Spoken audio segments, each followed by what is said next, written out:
नमस्कार जय जगन्नाथ शुभ सकाळ। आज हूँ एप्रिल 27 तारीख सोमवार। आसतु आज गुरुत्वपूर्ण खबर देखा।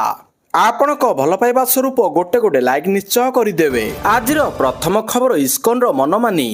पुणी इस्कन मनमानी विदेश में एकाधिक स्थान में कला अदिनिया रथयात्रा। गजपति बारंबार चिठी सत्वे इस्कन मानुनी कि तिले हेले खातिर करुनी। एप्रिल 11 ह्यूस्टन में रथयात्रा आयोजन करिथिला। टेक्सास और ब्रिस्बेन रे मध्य रथयात्रा करिछि।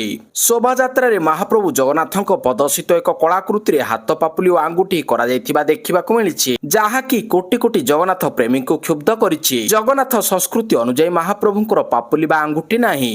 परवर्ती खबर ट्रम्प को डिनर पार्टी अटैक घेरीगले सुरक्षाकर्मी। ट्रम्प को डिनर पार्टी अटैक राति वाशिंगटन हिल्टन ठारे आयोजित व्हाइट हाउस करेस्पॉन्डेंट्स डिनर समय गुलिकांड होइतिला। गुली शब्द शुणाजिबा परे सेठरे आतंक खेली जाइतिला।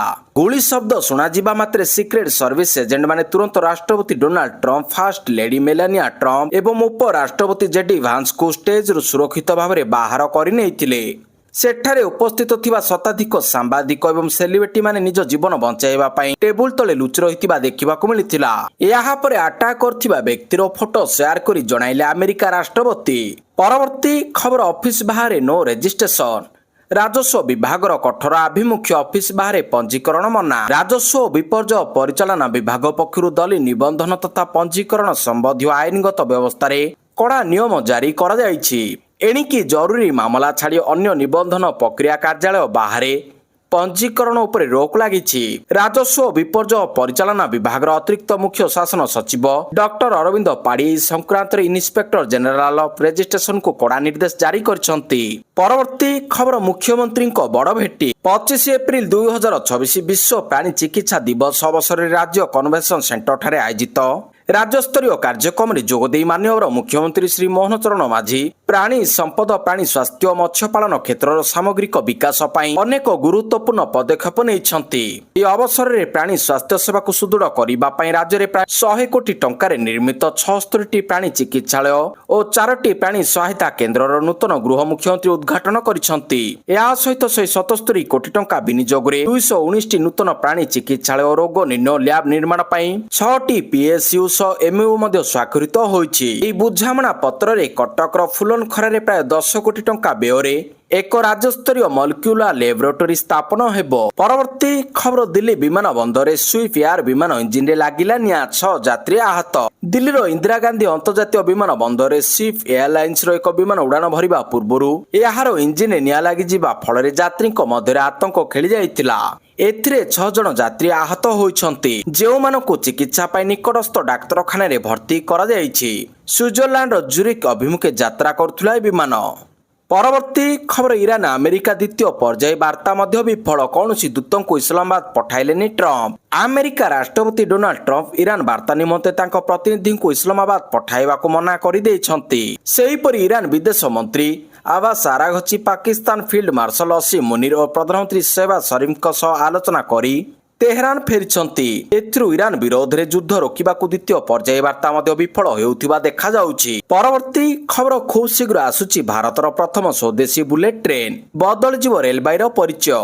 विश्व देखिबो भारतीय इंजीनियरिंग दम। चीन घंटा प्रति 700 किलोमीटर बेगर ट्रेन चलाइबाकू सफल परीक्षा करथिबा बेले भारत 2027 रे बुलेट ट्रेन चलाइबाकू प्रस्तुत हेउछि। ए बुलेट ट्रेन संपूर्ण स्वदेशी ज्ञान कौशल रे निर्मित हेबो। याहार घंटा प्रति बेग रहिबो 250 किलोमीटर रु अधिक। आत्मनिर्भर भारत अभियान रे यह एक बड़ उपलब्धि साब्यस्त हेबो। वर्तमान चलुथिबा Ahmedabad Dubai bullet train project सहित स्वदेशी ट्रेन भारतीय रेलबाई भविष्यतर चित्र बदलाई देबो।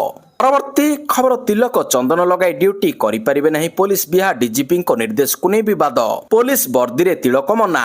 बिहार रे कौनसी पुलिस अधिकारी कपाल रे तिलक एवं चंदन लगाई ड्यूटी करि परिबे नहीं। बिहार पुलिस महानिर्देशक एभली निर्देशनामा जारी करिबा परे वितर्क आरंभ होइछि। एपरि कि नियम उल्लंघन करथिबा कर्मचारी विरोध रे कड़ा कार्यानुष्ठान ग्रहण कराजिबो बोली से कहछंती। तिलक एवं चंदन लगाई ड्यूटी करिबा द्वारा पुलिस मनुआल रे उल्लंघन हेउछि बोली कहछंती बिहार डीजीपी विनय कुमार। परवर्ती खबर शिमिलीपाल रे नुआ अतिथि महाबल बाघ। शिमिलीपाल रे नुआ अतिथि महाबल बाघ। शिमिलीपाल अभयारण्य घंच जंगल भितर शिमिलीपाल प्रोटेक्शन फोर्स पेट्रोलिंग करथिबा बेले एई अंडीरा महाबल बाघ को देखिबाकू पाइथिले। ତେବେ ବାଘଟି ଶିମିଳିପାଳର ନୁହେଁ ବରଂ ଏହା ବାହାର ରାଜ୍ୟରୁ ଆସୁଥିବା ଅନୁମାନ କରାଯାଉଛି। ମହାରାଷ୍ଟ୍ରର ତଡବା ବ୍ୟାଘ୍ର ପ୍ରକଳ୍ପ ଅଞ୍ଚଳରୁ ଦୀର୍ଘ 1500 କିଲୋମିଟର ଚାଲି ଚାଲି ବାଘଟି ଆସିଥିବା କୁହାଯାଉଛି। ପରବର୍ତ୍ତୀ ଖବର ଆଜି ଅନୁଷ୍ଠିତ ହେବାକୁ ଥିବା ମୁଖ୍ୟମନ୍ତ୍ରୀଙ୍କ ଜନ ଅଭିଯୋଗ ଶୁଣାଣି ସ୍ଥଗିତ। ଏପ୍ରିଲ 27 ତାରିଖ ସୋମବାର ଭୁବନେଶ୍ୱର ୟୁନିଟ୍ 2 ଅଶୋକନଗର ପୂର୍ବତନ ସରକାରୀ ପ୍ରାଥମିକ ବିଦ୍ୟାଳୟ ନିକଟରେ ଅନୁଷ୍ଠିତ ହେବାକୁ ଥିବା ମୁଖ୍ୟମନ୍ତ୍ରୀଙ୍କ ଜନ ଅଭିଯୋଗ ଶୁଣାଣି କାର୍ଯ୍ୟକ୍ରମ ସ୍ଥଗିତ ରହିବ। ପ୍ରବଳ ଗ୍ରୀଷ୍ମ ପ୍ରବାହକୁ ଦୃଷ୍ଟିରେ ରଖି ଏହି ନିଷ୍ପତ୍ତି ଗ୍ରହଣ କରାଯାଇଛି। ସାଧାରଣ ପ୍ରଶାସନ ଓ ସାଧାରଣ ଅଭିଯୋଗ ବିଭାଗ ପକ୍ଷରୁ ସୂଚନା। ପରବର୍ତ୍ତୀ ଖବର ହରଭଜନଙ୍କୁ ଜେଡ୍ ପ୍ଲସ୍ ସୁରକ୍ଷା।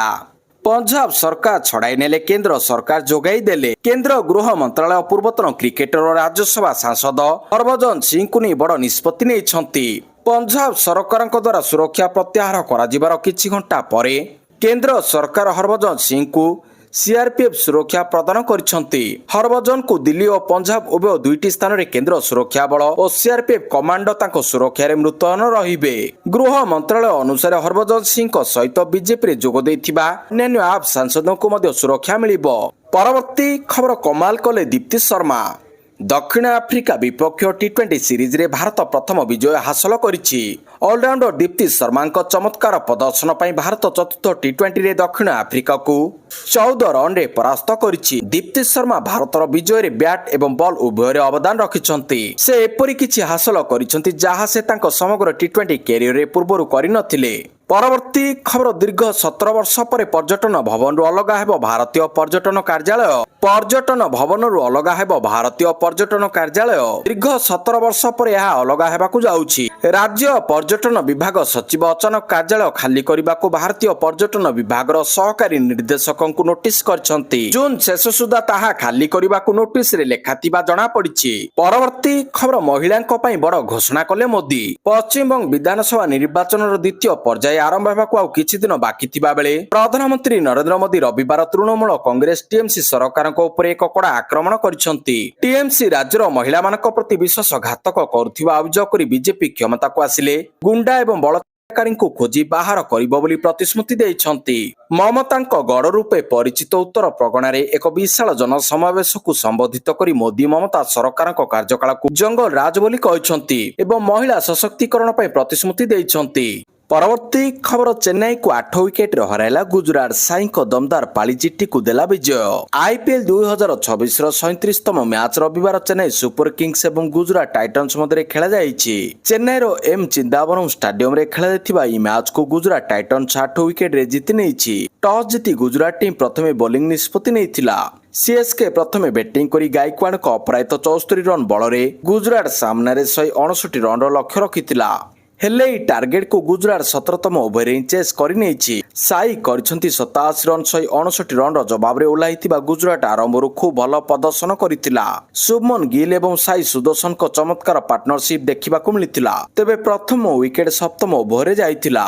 ପରବର୍ତ୍ତୀ ଖବର carbon 3D glass substrate packaging ସୁବିଧା ଏବେ ଓଡ଼ିଶାରେ ମିଳିବ କହିଲେ ମୁଖ୍ୟମନ୍ତ୍ରୀ। ଭାରତର ପ୍ରଥମ carbon 3D glass substrate packaging ସୁବିଧା ଏବେ ଓଡ଼ିଶାରେ। ଆମେ ଯେଉଁ କାର୍ଯ୍ୟର ଶିଳାନ୍ୟାସ କରିଛୁ ଓଡ଼ିଶା ନୁହେଁ ବରଂ ସାରା ଭାରତରେ ଇତିହାସରେ ପ୍ରଥମ ଥର। ଇଣ୍ଟେଲ, ଲକ୍ହିଡ୍ ମାର୍ଟିନ ଏବଂ ଆପ୍ଲାଏଡ୍ ମ୍ୟାଟେରିଆଲ୍ସ ଭଳି ବିଶ୍ୱସ୍ତରୀୟ ମହାନ କମ୍ପାନୀଗୁଡ଼ିକ 3D ଗ୍ଲାସ ସଲ୍ୟୁସନ ପାଇଁ ସହଭାଗୀ ହୋଇଛନ୍ତି, ଯାହା ଆମ ପାଇଁ ଗର୍ବର ବିଷୟ ବୋଲି କହିଛନ୍ତି ମୁଖ୍ୟମନ୍ତ୍ରୀ ମୋହନ ଚରଣ ମାଝୀ। ସେହିଭଳି କେନ୍ଦ୍ରମନ୍ତ୍ରୀ ଅଶ୍ୱିନୀ ବୈଷ୍ଣବ କହିଛନ୍ତି ଆମ ଓଡ଼ିଶା ଏବେ ଗୋଟିଏ ଆଇଟି ଏବଂ ଟେକ୍ନୋଲୋଜିର ହବ୍ ହେବାକୁ ଯାଉଛି। ପରବର୍ତ୍ତୀ ଖବର ଟିଏମସି ପାଇଁ ପ୍ରଚାର କଲେ କେଜରିୱାଲ। ଆପ୍ ରାଷ୍ଟ୍ରୀୟ ସଂଯୋଜକ ଅରବିନ୍ଦ କେଜରିୱାଲ ରବିବାର ପଶ୍ଚିମବଙ୍ଗର ବାଲିଗଞ୍ଜରେ ନିର୍ବାଚନ ରାଲିକୁ ସମ୍ବୋଧିତ କରି ତୃଣମୂଳ କଂଗ୍ରେସ ପାଇଁ ପ୍ରଚାର କରିଛନ୍ତି। କିଛି ନିର୍ଦ୍ଦିଷ୍ଟ ବିଧାନସଭାରେ ନିର୍ବାଚନ ସମୟରେ ସୁରକ୍ଷା ବାହିନୀ ମୁତୟନ ଉପରେ ପ୍ରଶ୍ନ ଉଠାଇ ଏହାକୁ ରାଜ୍ୟବାସୀଙ୍କ ପ୍ରତି ଅପମାନ ବୋଲି କହିବା ସହ ବଙ୍ଗ ବାସିନ୍ଦା କ'ଣ ଆତଙ୍କବାଦୀ ବୋଲି ପ୍ରଶ୍ନ କରିଛନ୍ତି କେଜରିୱାଲ। ପରବର୍ତ୍ତୀ ଖବର ଅସହ୍ୟ ତାତିରୁ ମିଳିବ ଆଶ୍ୱସ୍ତି। ପରବର୍ତ୍ତୀ ଖବର ଅସହ୍ୟ ତାତିରୁ ମିଳିବ ଆଶ୍ୱସ୍ତି। ତାତି ଓ ଗୁଳୁଗୁଳିରୁ ଆଶ୍ୱସ୍ତି ଆଣିବ କାଳବୈଶାଖୀ। କାଳବୈଶାଖୀ ବାତ୍ୟା ଓଡ଼ିଶାର ବିଭିନ୍ନ ସ୍ଥାନରେ ପ୍ରଭାବ ପକାଇ ପାରେ ବୋଲି ପାଣିପାଗ ବିଭାଗ ପକ୍ଷରୁ ସୂଚନା ଦିଆଯାଇଛି। ପାଣିପାଗ ବିଭାଗ ପକ୍ଷରୁ କୁହାଯାଇଛି ଯେ ଉତ୍ତର ଓଡ଼ିଶା, ଦକ୍ଷିଣ ଓଡ଼ିଶା ଏବଂ ଉପକୂଳବର୍ତ୍ତୀ ଅଞ୍ଚଳରେ ଝଡ଼ ବର୍ଷାର ସମ୍ଭାବନା ରହିଛି। 5ଟି ଜିଲ୍ଲା ଗଞ୍ଜାମ, ଗଜପତି, ରାୟଗଡ଼ା, କୋରାପୁଟ ଏବଂ ମାଲକାନଗିରି ପାଇଁ ହଳଦିଆ ସତର୍କତା ଜାରି କରାଯାଇଛି। ଏହି ଅଞ୍ଚଳରେ ବିଜୁଳି ଏବଂ ଘଡ଼ଘଡ଼ି ସହିତ ବର୍ଷା ହୋଇପାରେ।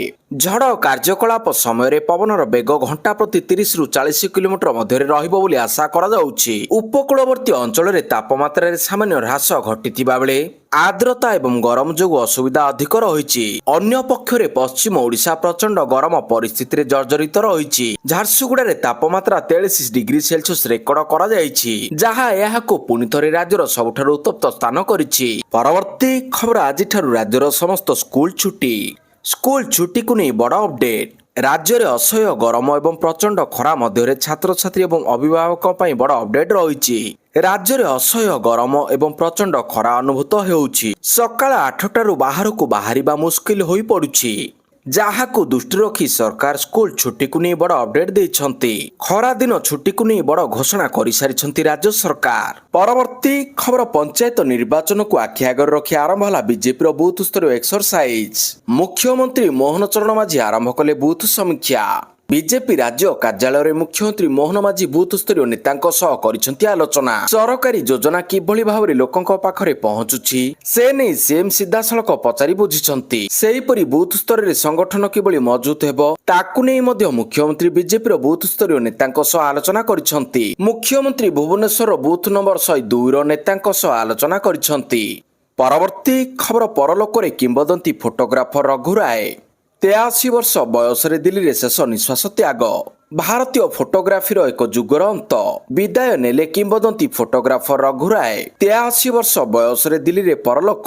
କ୍ୟାମେରାରେ କଏଦ କରିଥିଲେ ଭାରତର ଆତ୍ମା ମଦର ଟେରେସାଙ୍କ ଠାରୁ ଭୋପାଳ ଗ୍ୟାସ୍ ଟ୍ରାଜେଡି ପର୍ଯ୍ୟନ୍ତ। ବିଶିଷ୍ଟ ଭାରତୀୟ ଫଟୋଗ୍ରାଫର ଏବଂ ଫଟୋ ସାମ୍ବାଦିକ ରଘୁ ରାୟ ଦିଲ୍ଲୀର ଏକ ହସ୍ପିଟାଲରେ ଶେଷ ନିଶ୍ୱାସ ତ୍ୟାଗ କରିଛନ୍ତି। ପରବର୍ତ୍ତୀ ଖବର, ଆତଙ୍କବାଦୀ ଆକ୍ରମଣରେ ପ୍ରତିରକ୍ଷା ମନ୍ତ୍ରୀ ସାଡିଓଙ୍କ ମୃତ୍ୟୁ। ମାଲିରେ ଏକ ବଡ଼ ଆକ୍ରମଣ ହୋଇଛି। ଆଲକାଏଦା ସହ ଜଡ଼ିତ ଆତଙ୍କବାଦୀ ସଂଗଠନ ଏବଂ ତୁଆରେଗ ବିଦ୍ରୋହୀମାନେ ଦେଶର ଅନେକ ସ୍ଥାନରେ ଏକକାଳୀନ ଆକ୍ରମଣ ଆରମ୍ଭ କରିଥିଲେ। ଏହି ଆକ୍ରମଣରେ ଦେଶର ପ୍ରତିରକ୍ଷା ମନ୍ତ୍ରୀ ସାଡିଓ କାମାରା ପ୍ରାଣ ହରାଇଛନ୍ତି। କାମରା ତାଙ୍କ ଦ୍ୱିତୀୟ ପତ୍ନୀ ଏବଂ 2 ନାତୁଣୀଙ୍କ ସହିତ କିଟାରେ ଥିବା ତାଙ୍କ ଘରେ ଏକ କାର ବୋମା ବିସ୍ଫୋରଣରେ ପ୍ରାଣ ହରାଇଛନ୍ତି। ପରବର୍ତ୍ତୀ ଖବର, ମୋଦିଜୀଙ୍କ ମନ୍ କି ବାତ୍ କାର୍ଯ୍ୟକ୍ରମ ଆମ ସମସ୍ତଙ୍କ ପାଇଁ ପ୍ରେରଣାର ଉତ୍ସ କହିଲେ ସୁରେଶ ପୂଜାରୀ। ପ୍ରତିଥର ପରି ଯଶସ୍ୱୀ ପ୍ରଧାନମନ୍ତ୍ରୀ ଶ୍ରୀ ନରେନ୍ଦ୍ର ମୋଦିଜୀ 133ତମ ମନ୍ କି ବାତ୍ କାର୍ଯ୍ୟକ୍ରମରେ ଦେଶବାସୀଙ୍କୁ ସମ୍ବୋଧନ କରିଛନ୍ତି। ଏହା କେବଳ ଏକ ରେଡିଓ କାର୍ଯ୍ୟକ୍ରମ ନୁହେଁ, ବରଂ ଦେଶର ସାଧାରଣ ଜନତାଙ୍କ ସଂଘର୍ଷ, ସଫଳତା ଏବଂ ଦେଶ ଗଠନର ଏକ ସଶକ୍ତ ମାଧ୍ୟମ। ରାଜ୍ୟ ବିଜେପି କାର୍ଯ୍ୟାଳୟରେ ଭୁବନେଶ୍ୱର ମଧ୍ୟ ବିଧାନସଭା ନିର୍ବାଚନ ମଣ୍ଡଳୀର 102 ଓ 103ତମ ବୁଥ କାର୍ଯ୍ୟକର୍ତ୍ତାଙ୍କ ଉପସ୍ଥିତିରେ ମାନ୍ୟବର ମୁଖ୍ୟମନ୍ତ୍ରୀ ଶ୍ରୀ ମୋହନ ଚରଣ ମାଝୀ ଓ ମନ୍ତ୍ରୀ ଶ୍ରୀ ସୁରେଶ ପୂଜାରୀ ଯୋଗଦେଇ ମନ୍ କି ବାତ୍ କାର୍ଯ୍ୟକ୍ରମ ଶୁଣିଥିଲେ।